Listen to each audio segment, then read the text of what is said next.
This edition of the Ridley Report is brought to you by...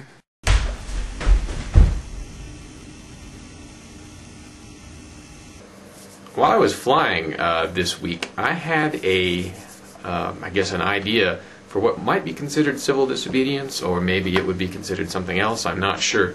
But, at the TSA checkpoint in Manchester, there are a lot of people who have to give up items that they've got in their pockets or in their backpacks that they didn't realize they had with them. Pocket knives, that sort of thing. They have to surrender them to the TSA or take them out of the airport. They can't fly with them. Well, I guess they could check them, but that's not always practical either. So, of course, the TSA collects huge amounts of confiscated items, and then it turns around and sells them. Well, of course, I don't like the idea of the federal government getting more money, and I don't like the idea of people losing their items to the federal government. So I was thinking maybe it would be appropriate to set up some kind of a, and again, I'm not necessarily planning to do this myself, but just an idea I had.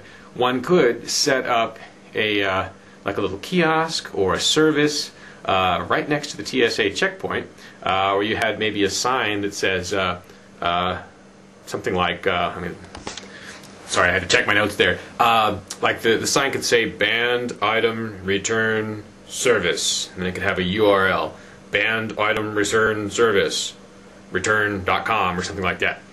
And so you stand there and people get their items. TSA wants to confiscate their items. You're there right next to the TSA, ready to say, no, we'll take it for you and mail it to you.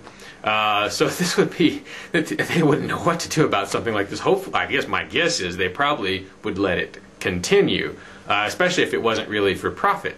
But they might arrest you. If you're going to do something like that, you might not have to be willing to get arrested, but it's something they might threaten you with, or they might tell you to leave.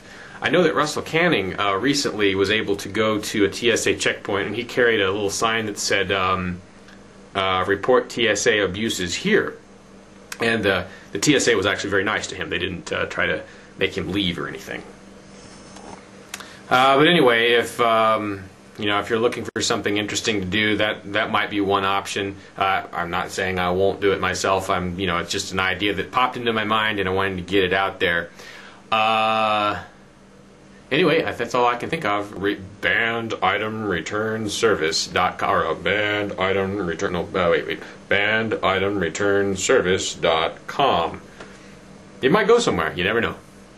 The best civil disobedience is what I call actually constructive disobedience, where you're actually doing something to help people and it's illegal.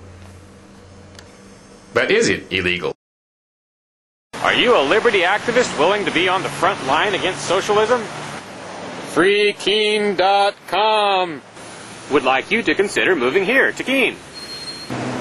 While Keene may have the largest number of liberty-oriented media outlets in the entire state of New Hampshire, there's still a need for more activists. Can you help them?